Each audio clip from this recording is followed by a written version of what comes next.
हे champions, कैसे हैं आप सब। मेरा नाम है शौर्य और बहुत स्वागत करता हूँ इस चैनल में जिसका नाम है शौर्य कंप्यूटर्स।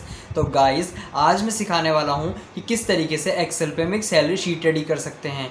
मीन्स टू, अगर हम किसी कंपनी में एज अ कंप्यूटर ऑपरेटर हैं और हमें वर्क मिला है कि हमें वर्करों की एक सैलरी शीट रेडी करनी है जिसमें हमें बताना है कि एक वर्कर कंपनी में कितने दिन आया है, पूरे मंथ में कितने दिन वो आया है, उसकी पर डे की कितनी सैलरी है, क्या उसकी डिजिग्नेशन है, और इस तरह की कंपनी जो एक लिस्ट है हमें एक रेडी करके दिखानी है। तो गाइस, जल्दी ज़्यादा टाइम ना वेस्ट करते हुए अपने एक्सेल के डेस्कटॉप पे आते हैं। देन मैं आपको दिखाता हूँ कि किस तरीके से हम एक कंपनी की सैलरी शीट को रेडी कर सकते हैं। तो चलिए। हे गाइस, इस समय मैं आ चुका हूँ अपने डेस्कटॉप की स्क्रीन पर और आप देख सकते हैं यहाँ पर आज हम सीखने वाले हैं एक सैलरी शीट बनाना। गाइज, मान लीजिए आप किसी कंपनी में एज अ कंप्यूटर ऑपरेटर हैं और आपको कंपनी के ऑनर ने कहा है कि आपको एक सैलरी शीट रेडी करनी है जिसमें मेरे को आप ये बता दीजिए कि मेरी कंपनी में जिन जिन वर्करों को मुझे इस मंथ सैलरी देनी है वो कितनी है। तो चलिए गाइज, जल्दी से एक्सेल ऑन कर लेते हैं, देन उसके बाद वो शीट रेडी करते हैं। तो सबसे पहले अपने एक्सेल को ऑन कर लेते हैं। तो भाइयों, यहाँ से हमारा एक्सेल हो चुका है ऑन। अगर आपको इस शीट में कोई भी कंफ्यूजन हो तो आप प्लीज कमेंट बॉक्स में एक बार बता दीजिएगा, देन मैं आपको उसका क्लियर कट आंसर दे दूंगा। तो यहाँ पर देखिए, मैं थोड़ा शीट को जूम आउट कर लेता हूँ और देखिए जैसे यहाँ पर ये फर्स्ट सेल है, इस फर्स्ट सेल में हम दिखाने वाले हैं कंपनी के नेम को। क्योंकि देखिए, जब भी आप किसी चीज के ऊपर लिस्ट बनाते हैं तो पहले आप उस जगह का नाम लिखते हैं जहां पर जिसके लिए आप वर्क कर रहे हैं या जहां आप वर्क कर रहे हैं। तो फॉर एग्जाम्पल मान लीजिए, मैं मान लेता हूँ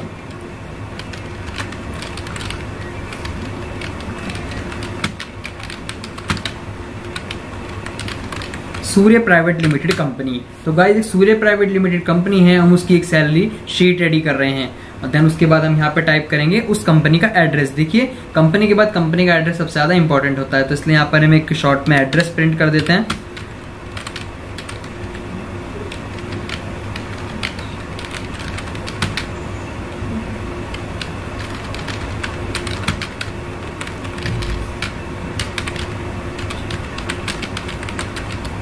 सुभाष बाजार मेरठ। तो गाइस देखिए, इस तरीके से मैंने एक एड्रेस यहाँ पर प्रिंट कर दिया कि जैसे के लिए पता लगे कंपनी का एड्रेस क्या है। उसके बाद यहाँ पर हमें बताना है कि हम बनाने क्या वाले हैं। तो यहाँ पर देखिए, जैसे हम दे देते हैं स्टाफ सैलरी। तो आप इस तरीके शॉर्ट में दिखा सकते हैं, आप पूरा दिखा सकते हैं स्टाफ सैलरी शीट। तो यहाँ पर मैंने शॉर्ट में दिखाया। देन उसके बाद जिस भी मंथ का आप तैयार कर रहे हैं, आपको यहाँ पर वो मंथ टाइप करना है। जैसे कि मान लीजिए मैं बनाना चाहता हूँ for the month of December, तो यहाँ पे मैं वही टाइप कर दूंगा।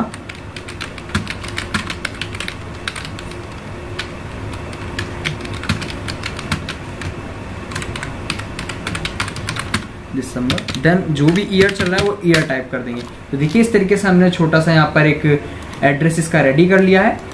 और देखिए, जब भी आप इसे मर्ज एंड सेंटर करें तो उससे पहले आप हेडिंग्स को जरूर ऐड कीजिए, जिससे कि लिए आपको पता रहे कि आपको इसे कितने एरिया में सेंटर में लेना है। तो देखिए, यहाँ पर मैं हेडिंग टाइप कर लेता हूँ। जैसे यहाँ पर हेडिंग होती है फॉर एग्जांपल एसआर नंबर,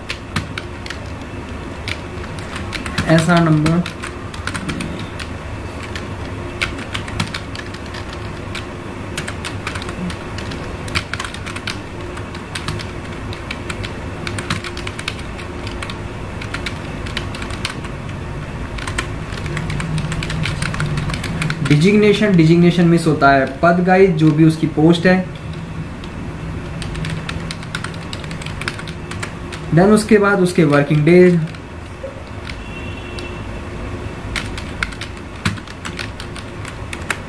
और यहां पर उसकी सैलरी पर डे।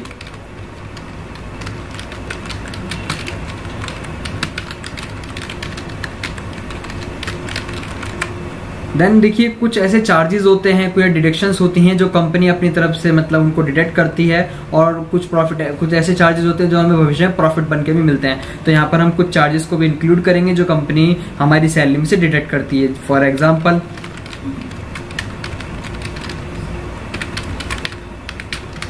ईपीएफ, आपने पीएफ अकाउंट सुना ही होगा। तो गाइस, ईपीएफ की फुल फॉर्म होती है एम्प्लॉय प्रोविडेंट फंड। तो यहाँ पर देखिए, इस तरीके से हम एम्प्लॉय प्रोविडेंट फंड का एक रेशियो मान लेते हैं 12%। देन उसके बाद यहाँ पर कुछ कंपनियां वर्करों का इंश्योरेंस करा देती हैं, जिससे के लिए कभी भी कंपनी में कोई रिस्की काम हो तो जिससे कंपनी उसका एकदम लोड ना ले और जो इंश्योरेंस कंपनियां उसका क्लेम कंप्लीट कर दे। तो यहाँ पर इसी तरीके से एक होता है एम्प्लॉय स्टेट इंश्योरेंस, जो स्टेट के अंदर काम करता है। कि अगर स्टेट में वर्कर को काम करते समय कुछ भी हो जाए तो कंपनी को ज़्यादा जुर्माना देना पड़े, जो कंपनी है, जो इंश्योरेंस कंपनी है, वो उस चीज़ को सबको संभाल ले। तो देखिए यहाँ पर हम एक रेशो मान लेते हैं, फॉर एग्जांपल 1.75%। और देन लास्ट में होता है पे सैलरी। तो देखिए इस तरीके से हमने कुछ हेडिंग्स को टाइप कर लिया है। देन उसके बाद अब इसको सबको सेलेक्ट करके यहाँ से एक बार कर लेंगे वेब टैक्स। तो कुछ इस तरीके से देखिए वेब टैक्स कर ले, इससे हमारी काफ़ी जगह बच सकती है। अगर आपको कुछ भी समझने में प्रॉब्लम हो रही है तो आप एक बार कमेंट बॉक्स में बता सकते हैं, इसकी अगली वीडियो आपको और शानदार मिल जाएगी। तो यहाँ पर देखिए इस तरीके से आपको इसको एडजस्ट कर लेना है। अब देखिए इस सारे को हम सेलेक्ट करके इस तरीके से यहाँ से मर्जन सेंटर के पॉइंट पे जाएंगे और यहाँ सेकंड पॉइंट कर देंगे मर्जा क्रॉस, और देखिए यहाँ से ऐसे ले लेंगे सेंटर में। थोड़ा आप इसमें लुक कर सकते हैं, इसको थोड़ा साइज इंक्रीज करके इसमें कलर कर सकते हैं।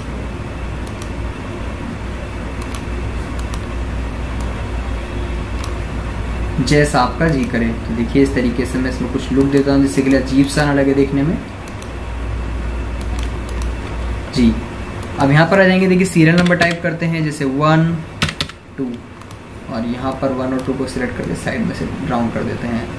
फिलहाल हम मान लीजिए 5 वर्कर्स के लिए लेते हैं, जो पूरी लिस्ट हमें तैयार करनी है। अब देखिए इस पूरे एरिया को सिलेक्ट करके इस पॉइंट पे जाके यहाँ से इसमें बॉर्डर बना लेंगे और यहाँ ले लेंगे हम ऑल बॉर्डर, कुछ इस तरीके से। तो देखिए हमारा छोटा सा इसका फॉर्मेट रेडी हो गया। अब इसमें कैलकुलेशन में स्टार्ट करते हैं। मान लीजिए एक वर्कर है जिसका नाम है राम कुमार, और कंपनी में जो उसकी डिजिग्नेशन, जो उसकी पोस्ट है वो है मैनेजर गाइस, ठीक है। और वो पूरे मंथ में जो आया वो आया करीब 26 डेज वो कंपनी में वर्क उसने करा, मतलब वो 21 डेज उसने वर्क करा, और उसकी पर डे की सैलरी जो है वो 500 रुपीज़ है। पर डे की सैलरी 500 रुपीज़ है, ठीक है गाइज। तो अब यहाँ पर इसकी मेन कैलकुलेशन निकालेंगे गाइज। यहाँ पर एक हेडिंग रह गई है, तो देखिए हेडिंग ऐड कर लेते हैं। तो यहाँ से इसको सिलेक्ट करके एक हेडिंग और ऐड कर लेते हैं जो किसी मिस्टेक से रह गई। तो यहाँ कर देते हैं टोटल सैलरी, यस। तो गाइस देखिए मैं आपको पहले बता दूं ये सब चीज़ें आएंगी कहाँ से, अगर आप कंफ्यूज हो रहे हैं ये सब चीज़ आएंगी कहाँ से। तो देखिए जब भी आप किसी कंपनी में as a computer operator join होते हैं तो वहाँ पर आपको पहले 1 हफ्ते की ट्रेनिंग दी जाती है कि कंपनी में क्या क्या वर्क है, किस तरीके से किए जाते हैं, क्या क्या चार्जेस वहाँ कटते हैं, इस तरीके की सारी डिटेल आपको दी जाती है।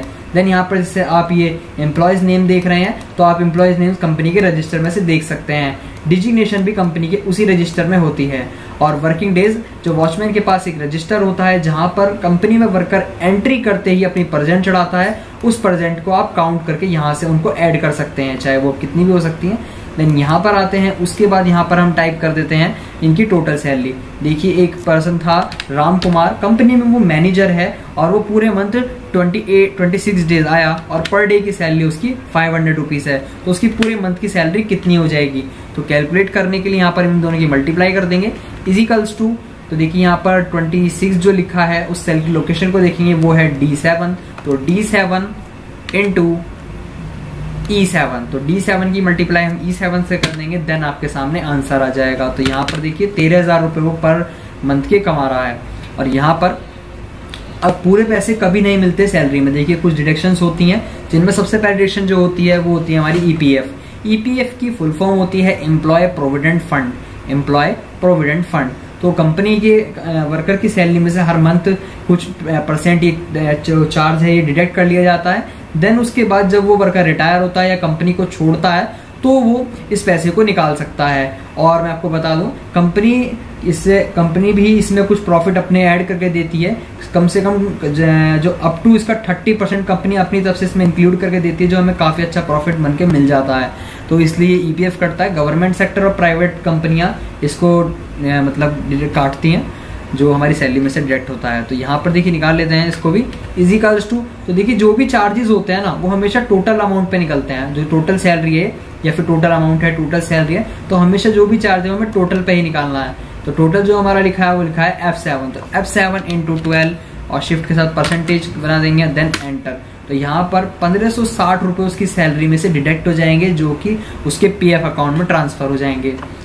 नेक्स्ट आते हैं, यहाँ पर होता है ESI, और ESI की फुल फॉर्म होती है employ state insurance. Employ state insurance company की जो होती है वर्कर का इंश्योरेंस करा देती है कि अगर भविष्य में कुछ सामान मतलब महंगा यहाँ पर अगर भविष्य में किसी कारणवश उसको कुछ दिक्कत हो जाए तो कंपनी मतलब ज़्यादा उस पर लोड ना आए और ये संभाल लिया जाए, चाहे वो कितने मतलब बड़ी दिक्कत हो। फॉर एग्जांपल एक्सीडेंट हो गया हो या कोई मशीन की वजह से कोई दिक्कत आ गई हो, कोई चोट लग गई हो, तो उसे रिकवर करने के लिए। तो यहाँ पर बहुत कंपनियों में मेडिकल भी मिलता है कि जिससे कि आप हर महीने जाके दवाइयाँ बहुत कम रेटों में ला सकते हैं। तो चलिए इसको निकालते हैं यहाँ पर इजिकल्स टू, और टोटल सैलरी का ही टोटल सैलरी इंटू मतलब F7 into 1.75%, then enter press कर देंगे। तो देखिए ये निकल गया यहाँ से 227 रुपये 50 पैसे।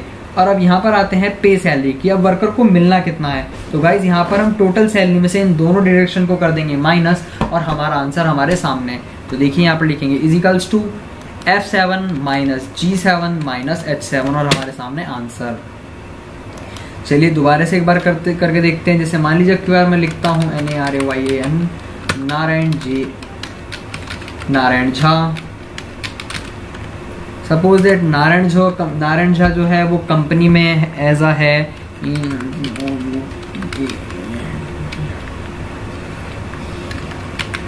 अकाउंटेंट है, और जो ये पर डे जो पूरे मंथ में आया ये आया 30 डेज। पर डे की सैलरी जो नारायण की है वो है 600 रुपीज़ पर डे की, और अब हमें इसकी पूरे मंथ की सैलरी निकालनी है। तो हम इन दोनों की कर देंगे multiply, equals to D7 into E7। तो गाइज देखिए यहाँ पर एंटर प्रेस करते ही आ जाएगा आपके सामने आंसर। कट करते हैं। अब यहाँ से नेक्स्ट देखिए। तो गाइज आंसर माइनस में क्यों आया, क्या आप सोच रहे हैं आंसर माइनस में क्या है? तो देखिए यहाँ पर मैं आपको दिखा दूं, गलती से ये माइनस हो गया, तो इसको हम ऊपर फॉर्मूला बार से हटा के इंटू लगा देंगे, देन एंटर प्रेस कर देंगे। तो 18,000 रुपीज़ पर मंथ ये पर्सन कमाता है, और इसका जो EPF है equals to total salary into 12%, यहाँ पर टाइप कर देंगे, देन एंटर। अब यहाँ पर आ जाएंगे equals to total salary into 1.75%, कुछ इस तरीके से हम कर देते हैं और एंटर। देन यहाँ पर आएंगे equals to this amount minus this, और आपके सामने आंसर। एक और अब लास्ट टाइम एक बार करके देख लेते हैं। अगर आपको समझ में आ गया है तो बहुत अच्छी बात है, अगर आपको कोई भी कंफ्यूजन है तो आप कमेंट बॉक्स में पूछ सकते हैं। तो मान लीजिए हम एक पर्सन का नाम और टाइप करते हैं, जैसे हमने लिखा रोहित, जो कि रोहित कंपनी में है हमारा फील्ड ऑफिसर, और फील्ड ऑफिसर जो आया है वो पूरे 20 डेज आया है। पर डे की सैलरी मिलती है 300 रुपीज़। तो यहाँ पर आंसर आना है इजिकल्स टू डेज की मल्टीप्लाई कर देंगे पर डे की सैलरी से, आंसर आ जाएगा जो टोटल सैलरी है। टैक्सेस निकालने के लिए मतलब जो चार्जेस हैं उन्हें निकालने के लिए टोटल सैलरी को मल्टीप्लाई बाय 12, जितनी भी पर परसेंटेज हो वो ऐड कर देंगे कुछ इस तरीके से, और equals to total salary into 1.75% और एंटर। देन यहाँ पर आ जाएंगे equals to total salary minus EPF minus ESI और आंसर।